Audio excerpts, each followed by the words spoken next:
Hi everyone, I'm Preeti Khurana. I'm a chartered accountant.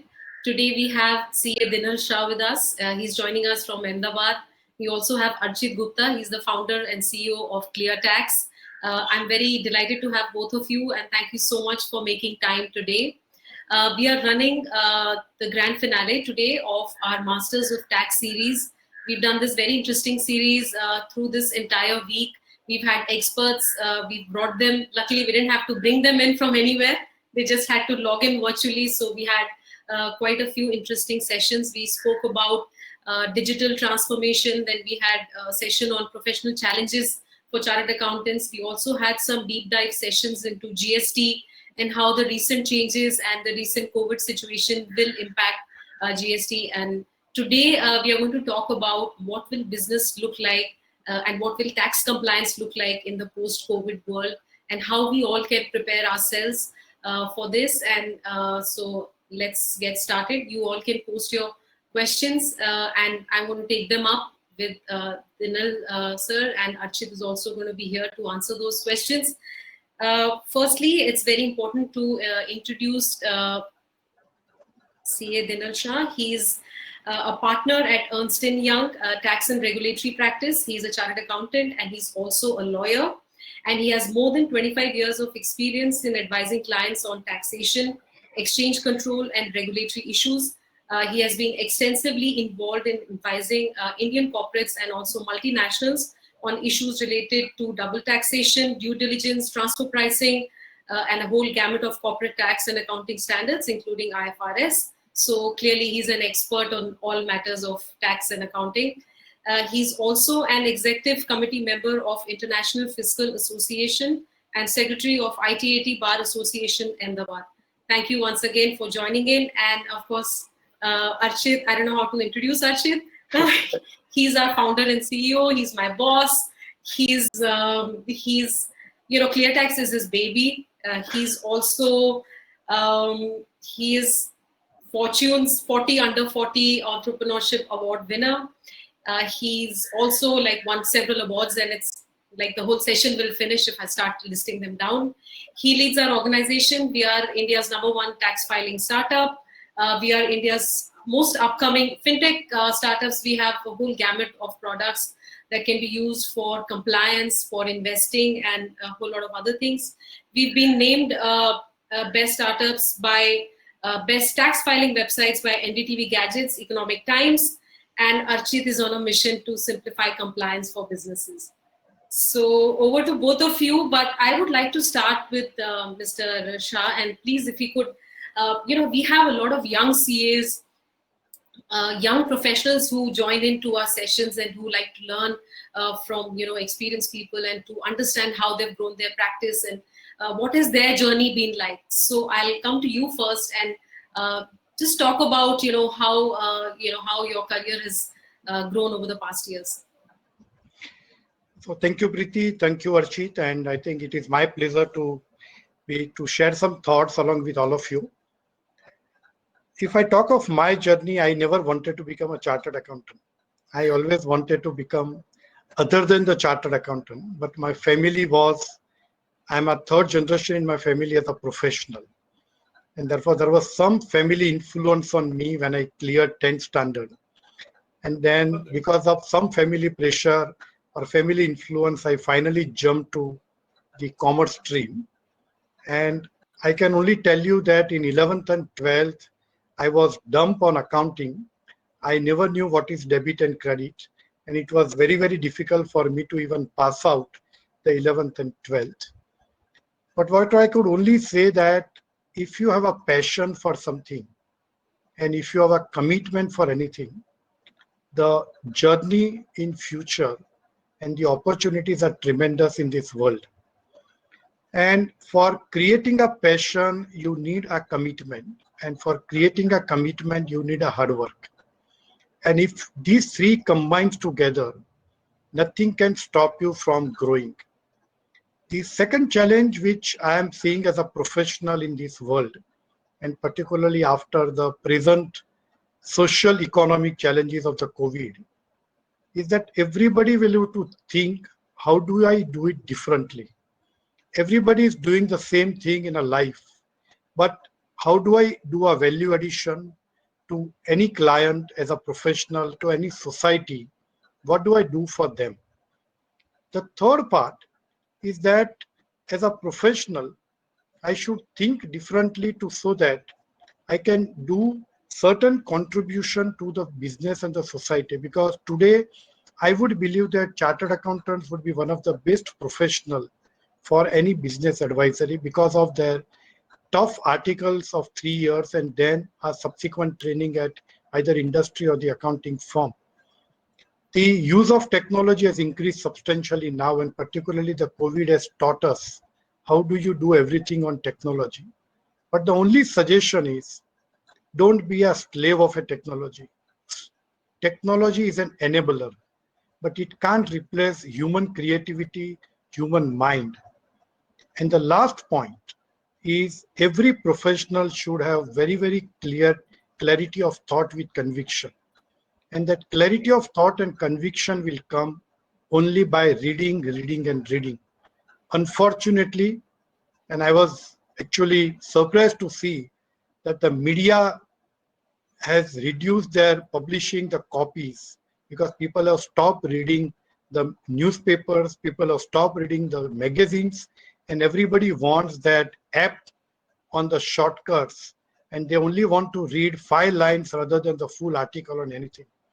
So my only request to all professionals that please continue habit of reading.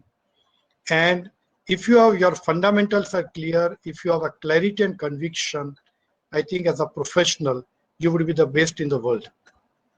Right, that's I think very valuable advice. And only yesterday I got to know that Rupert Murdoch in Australia shut down 100 newspapers from getting printed. So Yeah. Wow. Wonder what's going to happen to print. And I myself love to read the physical newspaper. Like I get 5 newspapers in the morning, so I'm really missing them. But luckily, I still have found a way. So I get like more than 15 newspapers in soft copies every day. So somehow surviving that. Archit, what's your take on this? Like, you've yourself had a trailblaze of a career. You're basically a techie, and now you're trying to solve the taxes problem through technology. So just help us understand, like your growth, how your career has panned out, and what are your learnings like? Yeah, so I could relate to what Sir was saying because my father is a CA, right? So there was some inclination, like at the early stage of the career, to enter commerce, and like it was like an okay choice, right, at that time. And a friend of his, my father's, like said, engineering is interesting, and your boy can like try for giving the JEE exam in science, and so that's how like I was lucky, I guess. I cleared IIT JEE, went to study computer science, then went on to the United States to like to study further. I was actually in the PhD program for computer science, dropped out of it, joined a startup in the Bay Area, California.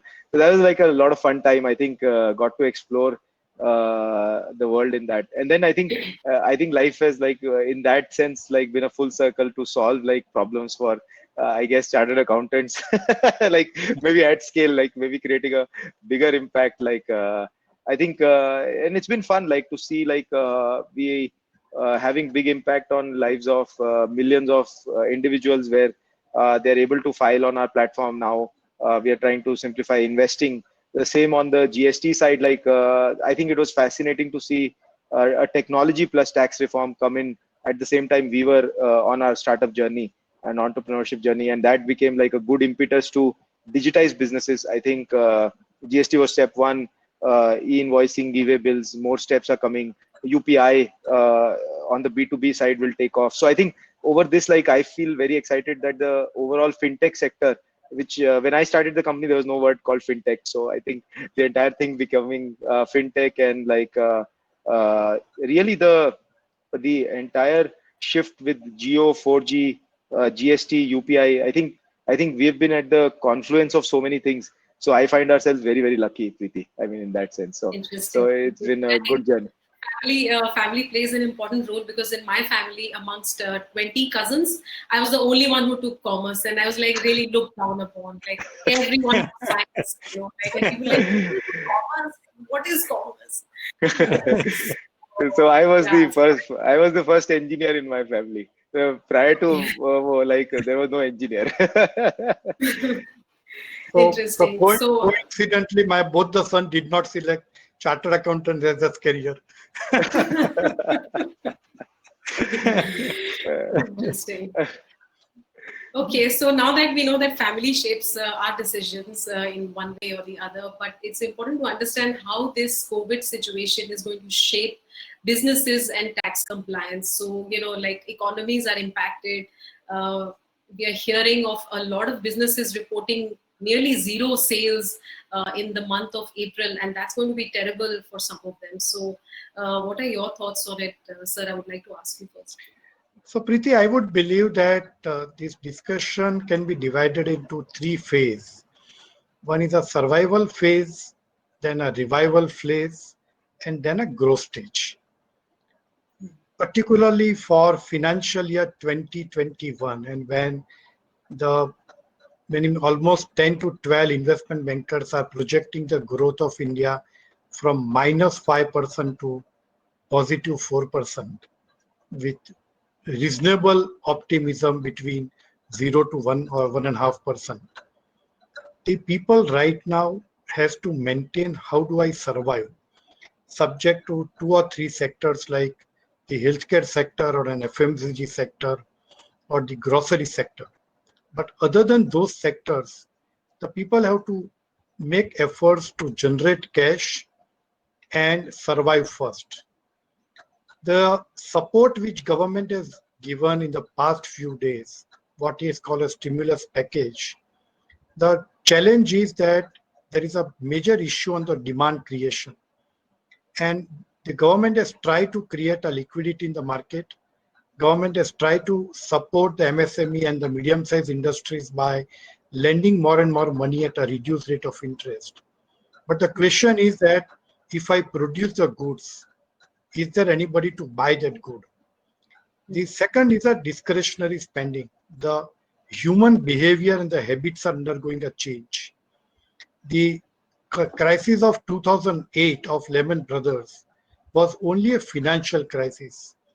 Right now, it is a social crisis, it's an economic crisis, it's a human being or your itself survival crisis.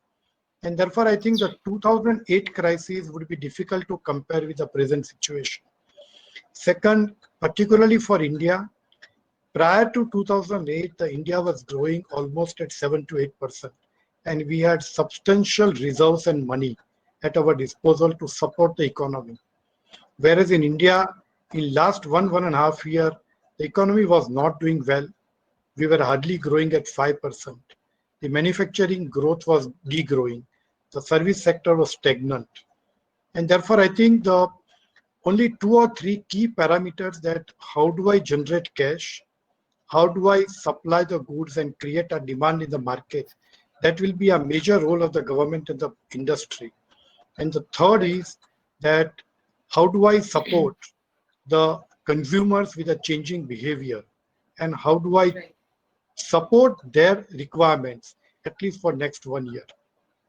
Right. I think demand creation is going to be a big challenge, Yeah. as people will tend to sit on cash. Even companies now, if you look at the stock market and if you see a balance sheet with cash sitting on it, then that's much more valuable than anything else.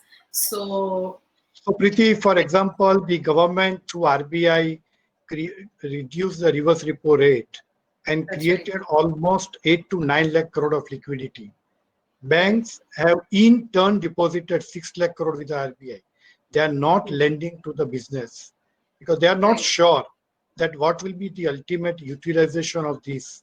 And if it is not utilized for the right purpose and for demand creation, then again you have a challenge of the non-performing asset. Absolutely. And also on the other side, like with people sitting on cash and, fixed deposits are, I read today that fixed deposits are increasing and rates are falling and the banks don't want to lend. So it's actually a kind of cyclical That's true. problem that we are getting into. I agree. Archit, what do you feel? What do you feel? Which kind of industries would be majorly impacted, and what kind of changes we should expect? Once all of this settles down a bit. Right. So I broadly concur with what Sir was saying, right? Like that there is going to be a crunch on especially on the discretionary spend side, right? Like I think the industries which are obviously negatively affected and will be for a while are somewhat like well understood now by most analysts, like travel, hospitality, tourism, and especially international travel, domestic travel. All of that is going to go into a severe shock and is in severe shock already, and it'll be a slow road to recovery. I think the essential sector, I think, was facing supply challenges, not demand challenges, and slowly that supply challenges are also easing off, right? So to me, like I think healthcare, etc., insurances, people will be more looking towards like to secure themselves, their families, and like the healthcare sector overall should be beneficiary. Other than that, I think this financial year 2020 2021 will be muted. I think coming out of this at a strong position is a good thing. I think the overall reserves are not like the oil prices going down and so on and so forth, like prevents like hyperinflation. Otherwise, that's the risk many people are talking about. I think at some point, I think the government intervention should start kicking in. So I feel like in after 5-6 months, people will go back to work. I think the humanity will figure out like how to deal with this COVID, and like we'll be back to work. I think like I'm fairly optimistic. I think technology, distance learning, like e-learning, distance learning, electronic learning. I think gaming, online gaming, all those things should grow very fast. I think any cloud-based technology will see much more rapid adoption. People are spending a lot more time on their devices. I think somebody pointed out a very interesting contra trend within technology was like people will consume more on the desktop actually, since they're less on the go. So that was an interesting contra view to like mobile apps. And so that became somewhat of a thought process for me personally. Right. I think many discretionary things may remain muted for almost a year. That is my view. I think all essentials and like supply chains should restore to normalcy. I'm hoping some of this migrant labor crisis goes away as demand comes back. I think, but like the US has done a very big stimulus package, and with that, like they have not seen deflationary pressure on their currency, etc. So I feel like our government can be more aggressive. I think we're still moving much slower than we should. I think we should like move more aggressively. We'll deal with the ratings or whatever later. Right. I agree. Right. Interesting. That's a very capitalist view, Archit, and I will have. That's all I can say about it. So yeah. Okay, so in the sense of tax compliance, like usually what we've seen is that the tax compliance unit of a business tends to have a certain amount of traditional practices like having paperwork, getting into the office, and a lot of paperwork kind of things that happen. But now that there is a COVID push, definitely there has to be more digital adoption. So, what are the ways you feel that this can be changed, and what kind of new tax compliances can be adopted so that, tax professionals don't need to get into the workplace too often? So what kind of strategies they should now adopt so that GST compliance and compliance on corporate taxes can all be done, as virtually as, like anything else, like this call, perhaps. So Preeti, in my career prior to 2006, I was standing in a queue to file one tax return for a minimum 5 hours. And after 5 hours also, the inspector will come and say, no, sir, this is not the right ward. Please go to the next queue. My. And then again, you stand in a queue for 3 hours. And from financial year 6-7, the government introduced the corporate tax filing through e-mode. And then almost by 12-13 or 13-14 financial year, it was almost corporates, non-corporates, individual have been filing the tax return. The government, when they introduced GST in 2017 July, my personal experience is that government of India would be one of the biggest and very positive country which has introduced substantial technology in the world. I don't think each invoice which is getting uploaded on GST would you find in any other country of the world. And I think what government is doing is fantastic. I was reading yesterday's amendment on that form number 26 AS, That's right. where That's even your financial transactions are going to be captured onto your 26 AS. And the way in which government is working, the taxpayers, tax compliant, and the citizens of this country do not have option but to use technology. Now, I would believe that everybody should start learning technology. Everybody has to start their computation of tax liability, that filing of a tax payments. The government has already started even the e-assessment and even the distance assessment. And therefore, I would believe that in next 2 to 3 years, the e-assessment after 2 years are almost practically settled. And it is very, very interesting. You can file submission even at midnight at 12 o'clock from home, rather than going to the tax department and waiting for 2 hours for the officer to call you inside. Now, those days are changing. And I think what is important is two parts. One, the tax professionals have to also undergo a change in their thinking process and practices which they were doing earlier when they were filing a manual return. The accuracy level of information which you file in the return has to be very, very high, because Archit is a right guy, but as a layman, computer doesn't understand 0 versus O. And therefore, I know that the central processing unit of the income tax department in Bangalore, I was talking to a commissioner before a few years, and he said, we have almost 2.5 crores of refund which are lying with us because we do not have the correct bank account and the particulars of the taxpayers. So I think that accuracy level of the tax professionals and the tax preparers are very, very important in a changing world. Unfortunately, we only have 6 to 7% people on direct tax who pay tax. And therefore, how do we improve upon? And I think with the use of technology, with the use of this financial information being captured, your financial transactions being captured, I think the more and more number of people will fall into a tax net. And GST, I can only tell you, Archit would be a right guy. But as a layman, again, initially we were having a hiccups, but I think reasonably it is getting stabilized. And maybe in next 1 year time, if everything gets smooth, I think we should be going good on the technology. Right, I agree with you totally. I think we've had some great success with transitioning to digital ways of doing income tax compliance, at least. So now, like, this can be completed in a completely paperless fashion, and especially for a small taxpayer, it's very, very easy now to actually do your compliance, get notices, respond to notices. So all of that has been simplified by the government. We've been right. So I just wanted to add. I just wanted to add that when I started practice in 92, I used to go to registrar of companies, and only for one name approval, it took 15 days, and the incorporation another 1 month. Now, if I tell an Archit as a startup entrepreneur that it will take 1.5 months to incorporate a company, he would shift to the other country. I think I can say that about Archit, that he would rather pick it up and he'll say, okay, let's solve for this. How can we solve for this?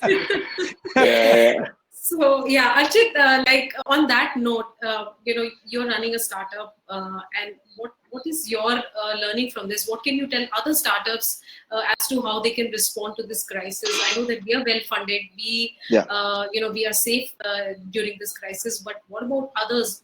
What kind of leadership tips and other aspects that you can share with entrepreneurs who may have joined in today, or even professionals if they're advising other entrepreneurs as to how to go through this crisis right now?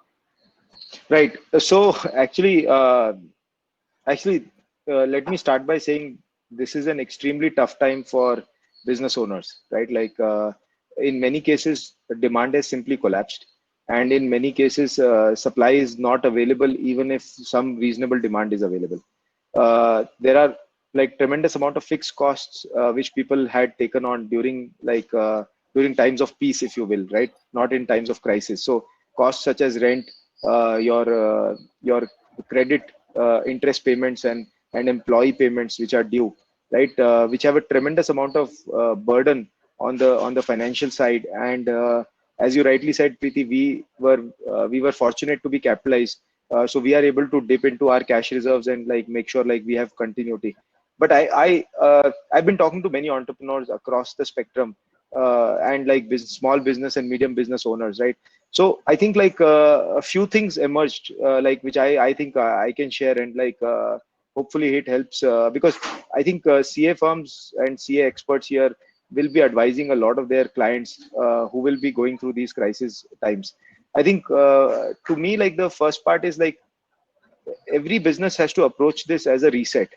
I think these are not normal times, and the biggest challenge has been like most businesses do not plan for such a big black swan event, right? Where entire cash flow dries up, fixed costs still remain. So I think like certain tactical things which everybody should be doing, which I think is a no-brainer, is around evaluating surrendering office space, or like renegotiating leases, renegotiating contracts, making sure like very rapidly unrolling the fixed costs, because no costs are really fixed. I think everything is what you're willing to pay for it, right? So now, like I think the willingness to pay will collapse everywhere. So I think people have to move very fast, entrepreneurs, business owners, and to like unravel the fixed costs and get to like a lower operating cost base. The second part is like I think like this is an advice I actually received from a CA firm. So what is a fantastic advice? So I wanted to share it with everybody. Was like so this partner of a CA firm was saying like this is a time to be like for the business owners, entrepreneurs, founders to be very focused on their employees and their customers and their vendors. So this is a time to build great relationships and do what you can. Like if you don't have the money, you can be transparent. If you have the money, you can like make sure they understand the context, and like don't treat people badly.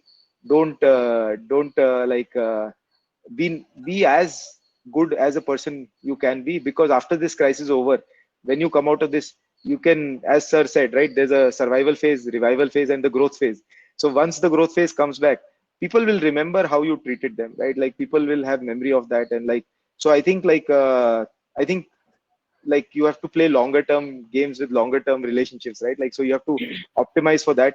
So I think like if you can see like you will survive and you can revive, then like being like being humane in this entire journey is super critical. I think like that is the second part, which I thought was a very powerful piece of advice, which I received from like one entrepreneur and this gentleman, and it got repeated, so it in my head is the number one thing that I keep thinking about. The third thing is like I think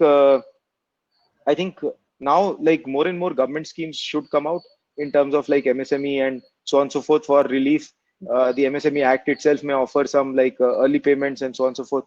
I think like so my biggest advice would be to like be mindful of whatever is coming out, helping clients. Like CA firms can help clients if they are applicable for some of these government schemes to navigate the waters. The fourth piece of advice I have is like right now is a great time and a necessity almost to to embrace technology in all its form. So basically, from all the way from demand origination, like you may have to look for new demand, new customers. You may have to like deploy more technology, use WhatsApp maybe more aggressively, use Facebook or Instagram or whatever channel, LinkedIn, etc., to like drum up more demand for your business. Like maybe create a Shopify page, maybe use more digital invoicing tools, cash flow tools, or whatever. Like so it's very important to embrace technology. I think the demand generation is completely changed. In terms of supply, I think now like you will have the pick of the bunch in terms of which supplier you want to do business with, so you can choose like better supplies and so on and so forth. So I think like overall like the question which I also saw in the chat was like how do we like drum up new business and drum up new demand. So I think these 3-4 things are going to be very, very important. So these are the four, Right. like, Right. Thanks, Archit. That's very valuable, some very valuable lessons there. And you touched upon the bit about MSMEs. So, and given that our Prime Minister recently announced the Atmanirbhar Bharat scheme, and there was this stimulus package where we saw a lot of changes, which were quite a few expected and quite a few deep structural changes. But what we are seeing is that MSMEs continue to struggle. I'm hearing of a lot of small businesses which have to borrow, so there is no interest rate cut, a significant rate cut, so they have to borrow to even pay salaries for 2-3 months, and therefore like they are severely impacted. So just coming back to sir, what is your view on this scheme, like how impactful this is going to be, how will MSMEs cope with this crisis, like what are your thoughts on this? So Preeti, today in India, we would have at least 50 to 60 million MSME sector units, which would be employing almost 150 to 175 million people. The MSME not only do their business on their own, but they also support the large industries on manufacturing and supplying certain parts. Like for example, you have a Suzuki motor car in Gujarat, our largest plant. Now there are almost 50 ancillary institutions which supplies to Suzuki, and these are all falling into the MSME sector. And therefore, the MSME sector support is very, very critical because they have a limitation to raise money, they have a limitation to sustain as a business, and therefore what government is trying to do is to lend money irrespective of the guarantee by giving a government guarantee on that lending, and therefore at least banks are safe, and the MSME sector also doesn't have to give substantial security for the purpose of borrowing. But if I talk in summary, the stimulus package which Government of India announced before few days, it can be divided into three parts. One is raising the liquidity through the Reserve Bank of India by giving the reverse repo rate being reduced, the LTRO being given, the MSME lending, the certain stress sector lending, and certain other sectors increase liquidity. Now, this liquidity ultimately will help the industry to use that money. But the only larger question which remains in this entire stimulus package is the demand creation. And the second is that if there is a demand creation, there would be an employment generation. Today, the unemployment level has increased substantially, both for white collar job and the blue collar job. And therefore, if there is no government expenditure and government spending, at least initially for 12 to 18 months, there will be a huge issue on the demand and the employment generation. The second, on certain policy front which has been made, like for example, in the agriculture sector, they are trying to do e-trading on the agriculture and to reduce the intermediates between the farmers. So historically, we have the Agriculture Produce Market Committee, and the farmers are required to sell goods only at APMC. I think that structure is undergoing a change, and that would help the agriculturists to earn more, to have the fair market value of their produce. And also there will be some organized agriculture farming which will happen. And therefore, over a period of time, that would improve substantially. Similarly, on the power sector, the privatization policy would be very good because today the industry is facing one of the largest issues in India is the highest per unit power rate, which is one of the discouraging factor for the MNCs to come to India. The MNCs are facing mainly the environmental, land, and the power issue. If these three issues can be settled out by the government through the policy measures between central and the state, I think the market size of the Indian economy, the democracy, and the federal structure, these three would be the best in the world. I don't think even our neighboring countries like China, they do not have a democracy. There only one person says whatever is right or wrong. And therefore, and second, the people have realized about the present situation of many other countries. So I think the opportunities as a country are tremendous. The biggest challenge in India, even when I say a tax practice, is the implementation of the policy measures. If there is a smooth implementation and ultimately if the benefit goes up to the right person.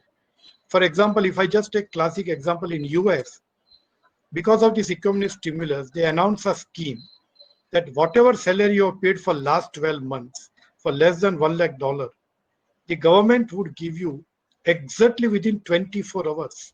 You apply to a bank in the morning, you get an approval in the evening, and your bank account is credited next day morning 10 o'clock. Now that is called a real implementation of the support.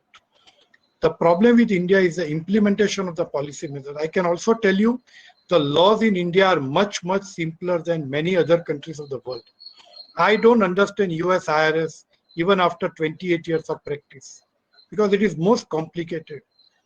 But everybody appreciate the US because the implementation of the law is for the normal person, which is 98% people, is very, very smooth. In India, that is the biggest challenge of implementation of the policy and in the implementation of the law. And therefore, I think, and the third change which government is trying to do is certain other reforms on the defense sector. They have increased that 49 to 74% FDI. for the foreign investment, or for the coal mining, they have removed the open for the private sector, and the private sector can also submit their proposal. I think the intention and the actions are right direction, but what is more important is the implementation and the demand creation. If these three things happen, I think the future is bright. Right. I absolutely agree with you. I think there have been some very good, deep structural reforms, privatization of power, and then, like you said, FDI limits have been raised for defense, and those are all great moves. But let's see how those are implemented. And on that note, Archit, what are your plans for, what are you implementing to simplify financial lives of people in India? Right. So Preeti, like that is always an exciting topic for me and the company. I think during the lockdown, I think we doubled down on the learning part. So we started with the power of 21 in the initial days of the lockdown, 21 days. So we started a series where every day we had like some expert talk about like some tax expert topic. Then more recently, this Masters of Tax series, which has been very exciting. And overall, we made sure like we gave out like discounts and continued usage to people who are affected by COVID, as in the we just like extended licenses and so on and so forth. So that was like in the short term. Now building towards like the longer term like structure, our belief is that we are integrating all three of our platforms: income tax, DDS, and GST.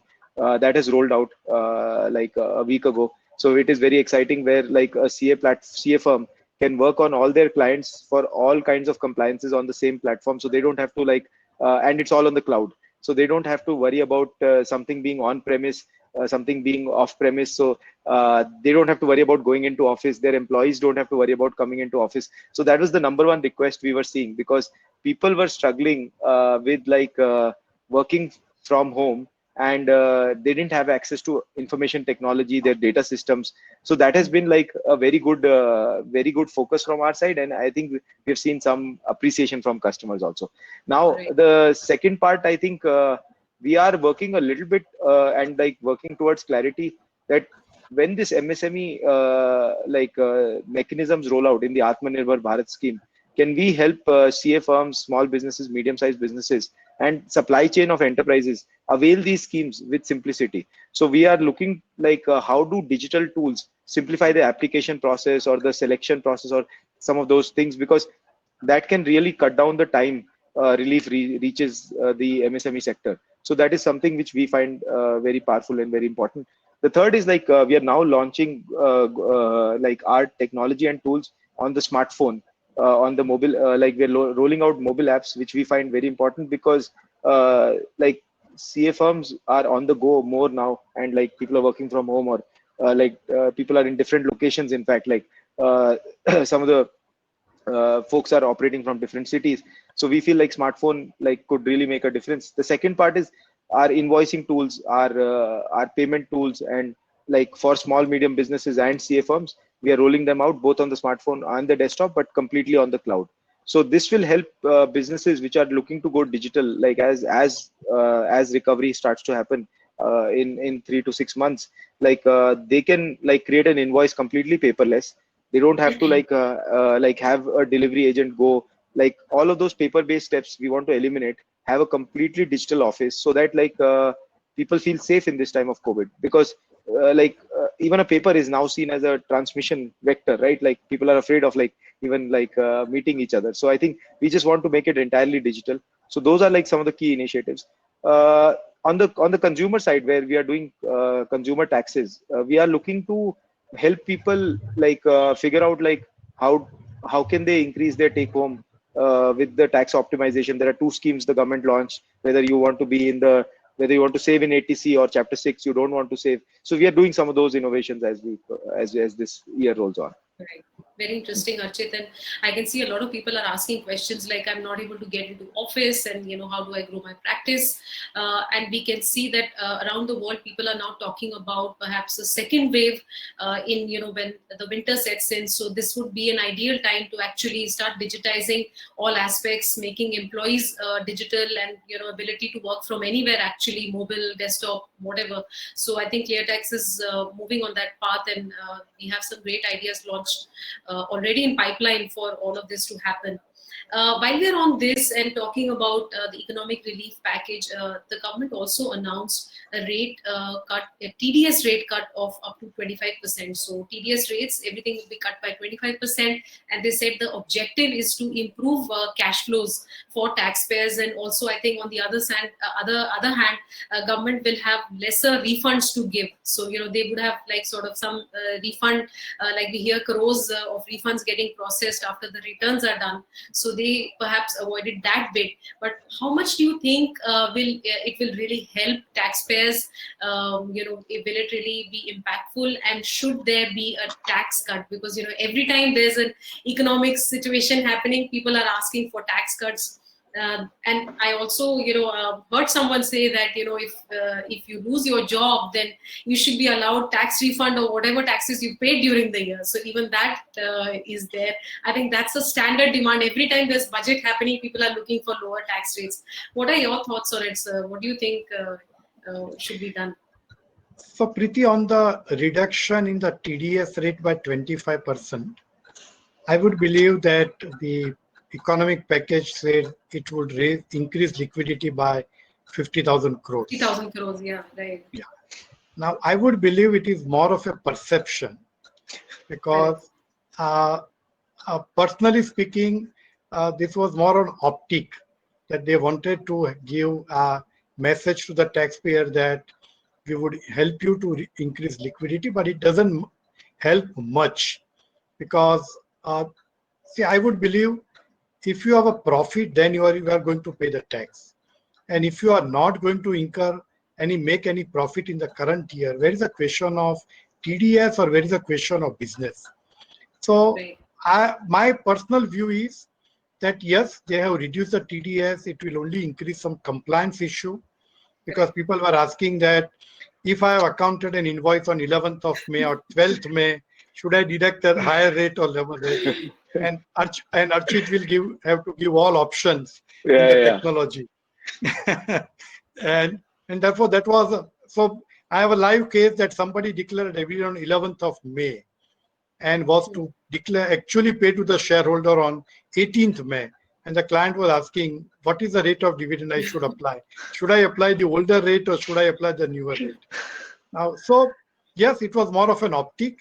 But Preeti, I would believe that India, as of now, particularly for the corporates, the rate of 22 plus surcharge, which is 25%. And for a new manufacturing company, 17%, which was introduced in last July 2019. I think these are the lowest taxes.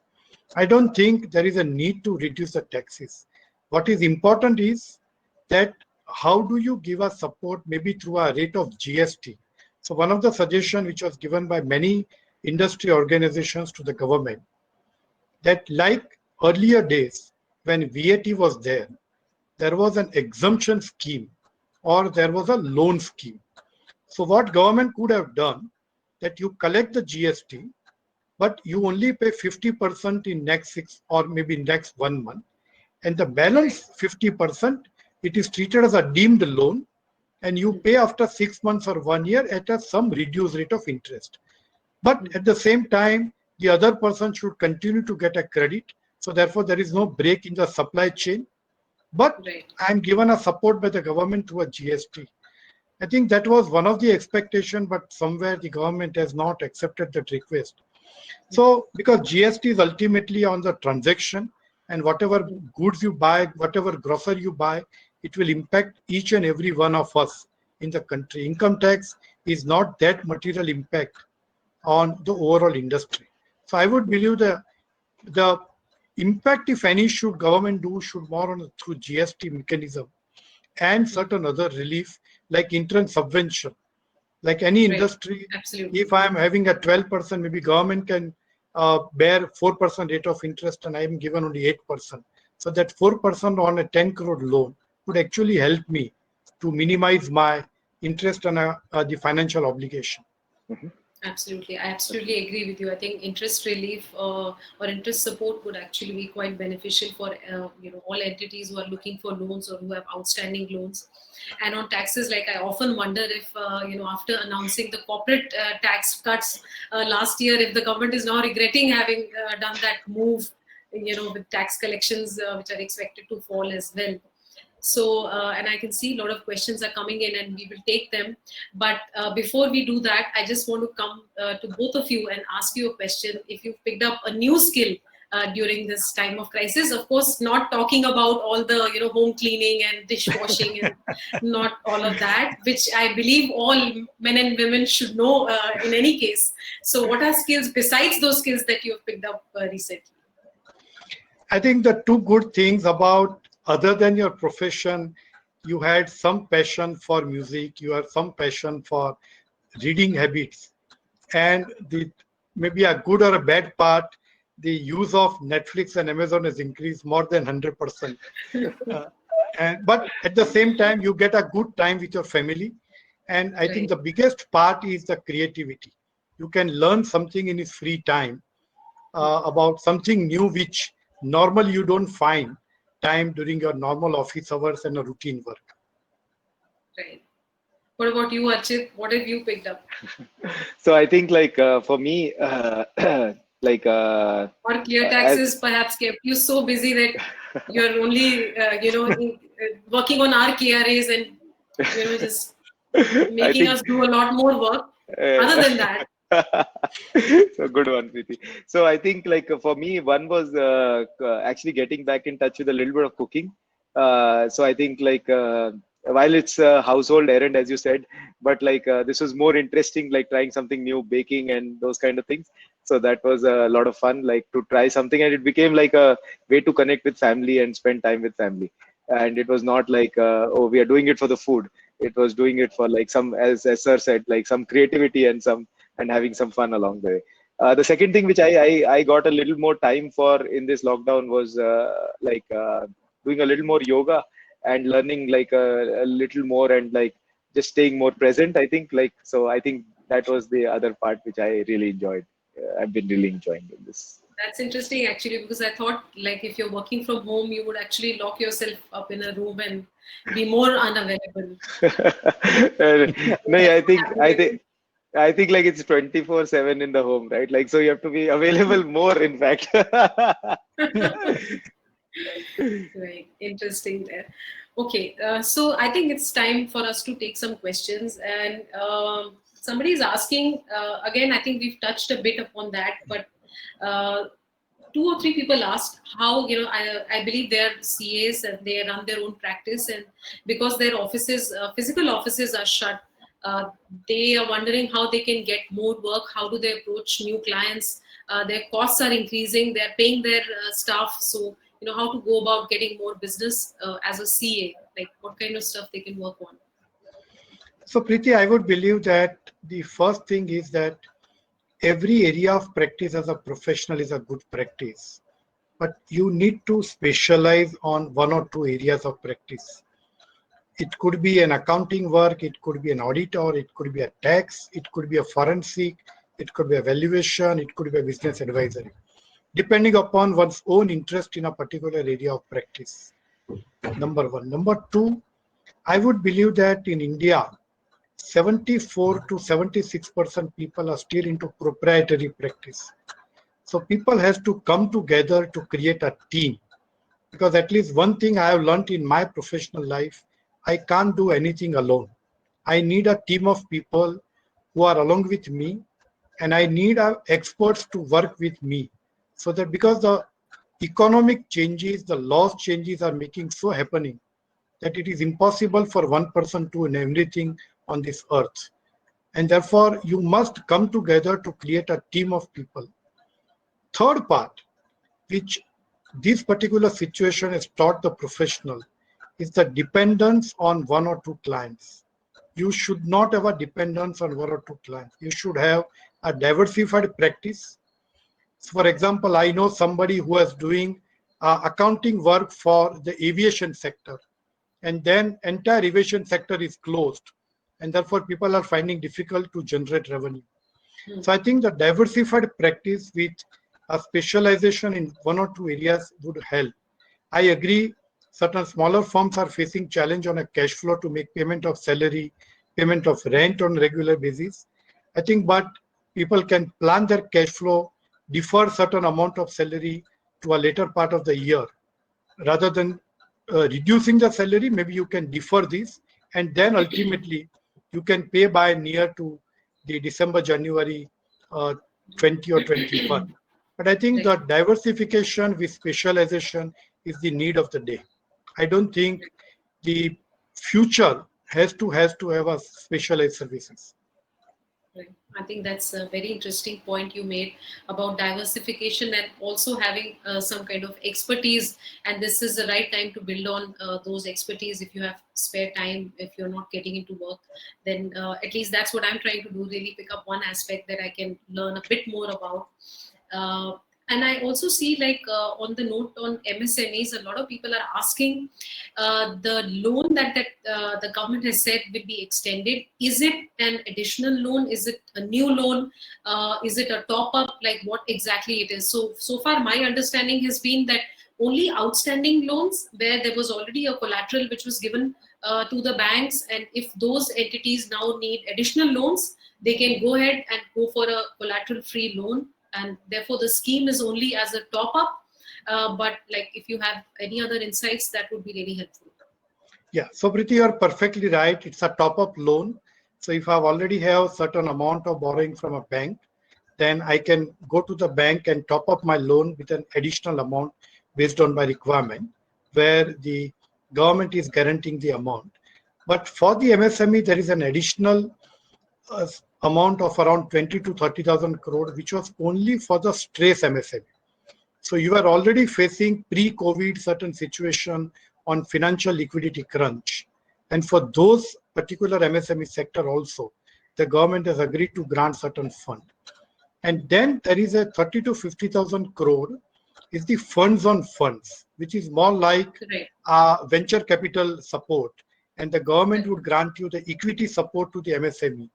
To mismatch between your assets and the liability. Right. Where, promoter can actually take a loan and infuse more equity into their enterprises. Yes. Right. Exactly. Interesting. I hope that answered the question that was asked. Also, a lot of people are asking, not only here, but otherwise, that we keep hearing that the RBI is doing a rate cut. But when you look at loan rates, when you look at how lending is happening, it's all the same. So, that gap persists. And what exactly is the reason? Why is this happening, to our financial sector? Why are people not able to get loans more easily and at lower rates?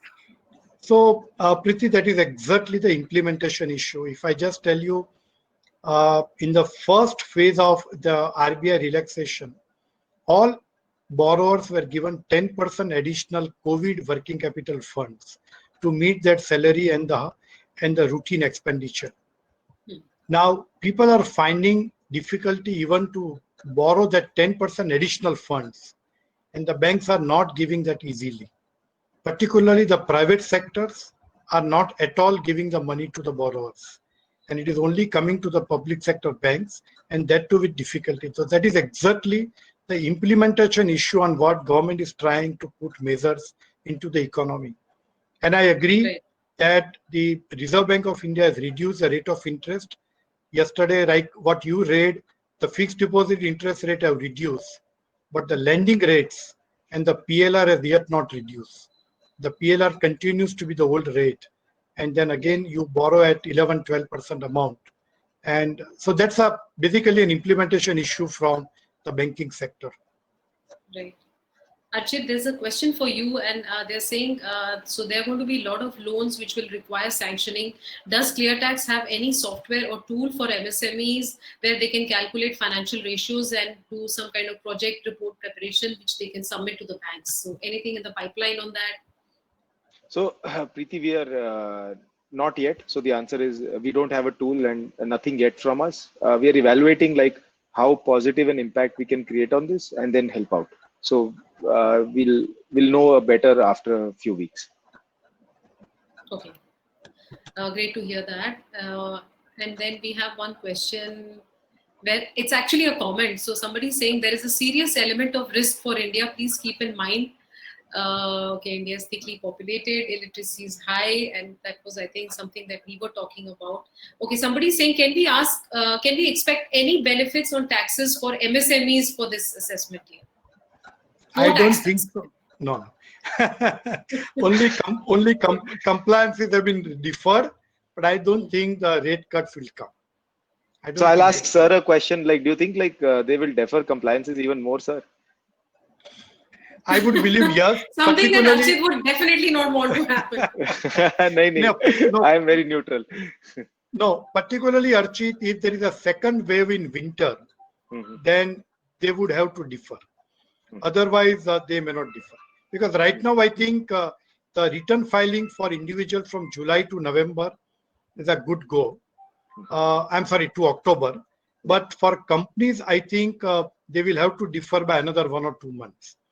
But my gut feeling is that they would do it around October, November.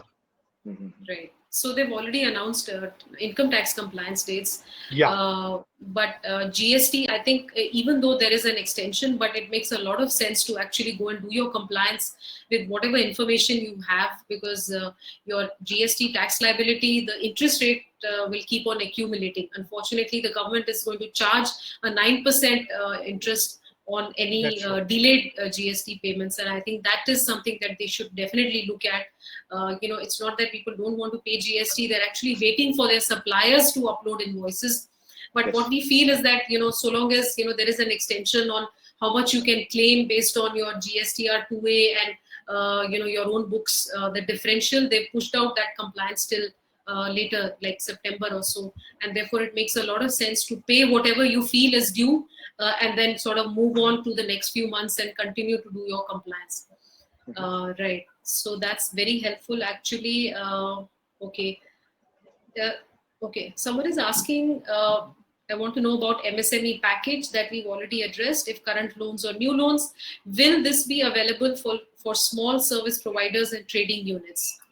So I think the government announced that 1 lakh rupee loan for an unorganized sector, workers, and the lower middle class people. But there is a lot of confusion in the market.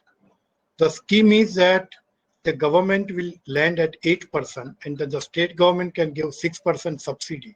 So ultimately I pay 2%. But then there was an issue. For example, in Gujarat, one of the ministers said that you come with 2 guarantors. Then the central government said, if for any reason these loans become non-performing, that we will not give you this 6%. So therefore, there are some confusions in the 1 lakh of rupee loan. And therefore, I think some clarity from the government and the Reserve Bank is required for the unorganized sector loan of this 1 lakh of rupee. But otherwise, reasonably, I would believe that the unorganized and even the smaller businesses and MSME sector should get a reasonable lending from the bank. But yes, the efforts are more and the difficulties are more. Right. Okay, that's very helpful, sir. Any closing notes that you would like to give, and then I'll come to Archit. So, any closing thoughts on the current situation, or what's going to happen in the next 2 months? What is tax compliance looking like, and what are your plans in the next 2 months, other than hoping to get back to work? How are things going to change for you once you're back into the office? So I think I would believe that this particular situation, which at least to my understanding, every one of us would be facing and seeing for the first time in our life, including my father who is 81 would be seeing first time in his life. And I'm not sure whether such situation will repeat in future, but this situation has taught us many things. The, the, the one of the biggest thing which has taught us is that start thinking differently. Start thinking in a more creative manner, that in any situation, how can you work? How can you live your life? Number two, your needs have reduced substantially. You can live with minimum requirement of your day-to-day life, and therefore you don't need many things. I'm not trying to say that the luxury part of the things are not required, but I think you can minimize your needs. And the third part, that as a professional, I would believe that even in this situation, we should be very helpful to the business from an advisory perspective. What Archit was saying, that some chartered accountants, some entrepreneurs said, how do you build relationship with your employees, with your clients, with your vendors, with the stakeholders? And how do you demonstrate to all of them that ultimately you are there for them at any point of time? And this is a best situation where you can convey a message to all your stakeholders. And this will help you in future for the purpose of your overall relationship with all your stakeholders and do something different. And if you are able to meet the customers and the clients' changing needs and the changing behavior, I think for example, there is a SIM card called Matrix. When everybody goes to foreign country, we use Matrix SIM card. The Matrix company in Gujarat, for last 1.5 months, they started sanitization, delivery, and the distribution material. From a Matrix to a sanitization. Now, I would believe that yes, it is a good part. You are trying to use your resources, you are trying to use your infrastructure for something better. So how do you adapt to the new things with the changing time? That is the thing which I would believe everybody should look for it. Right, absolutely, I agree with you. Even for me, I think what my takeaway has been that being agile and being hopeful, when you have people who depend on you and you have, family and co-workers, you just have to be hopeful all the time. And that has been my takeaway. Archit, what about you? What are your takeaways from this? Yeah, so for me, the one of the biggest one is like this will pass. I think we just have to, as you I said, think Preeti. Archit is the stronger one amongst us, more resilient. Yeah, so I think yeah, as a founder, like many good things and bad things keep happening, right? So Right. I'm like I think more used to shocks.